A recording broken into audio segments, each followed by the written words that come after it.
কিছুদিন আগে যে পরীক্ষাগুলো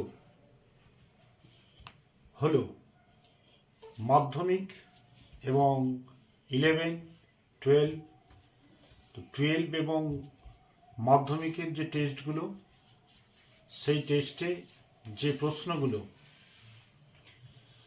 আমি সাজেশনে করেছিলাম, political science, history, philosophy, Bangla, তো 100% কমন এসছে। তোমরা আমার চ্যানেলটিকে ফলো করতে পারো। সামনের দিনেও যে ফাইনাল পরীক্ষা, এতে 100% কমন আসবে। তো আজকে ক্লাস 12-এর 1 থেকে 7ম অধ্যায় অবধি 8 মার্কের জন্য দেয়া ছিল।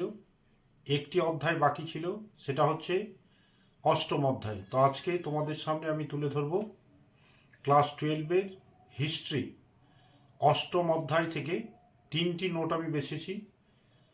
2025-এ 100% 8ম অধ্যায় থেকে এই 3টির মধ্যে আসবে। সেই নোটগুলি হলো: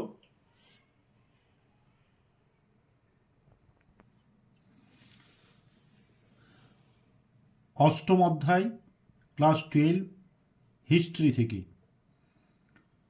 উপনিবেশ নিবেশীকরণ যে চ্যাপ্টার, সেখান থেকে 3টি যে প্রশ্ন আমি বেছে নিয়েছি 2024-25-এ। 1 নম্বর, স্বাধীন বাংলাদেশের উত্থান ও শেখ মুজিবুর রহমানের ভূমিকা আলোচনা করো। 2 নম্বর, পাকিস্তানের আইন ও শাসন কাঠামো পর্যালোচনা করো। 3 নম্বর, স্বাধীন ভারতের পঞ্চবার্ষিকী পরিকল্পনার পটভূমি ব্যাখ্যা করো। প্রথম পঞ্চবার্ষিকী পরিকল্পনা মূল্যায়ন করো।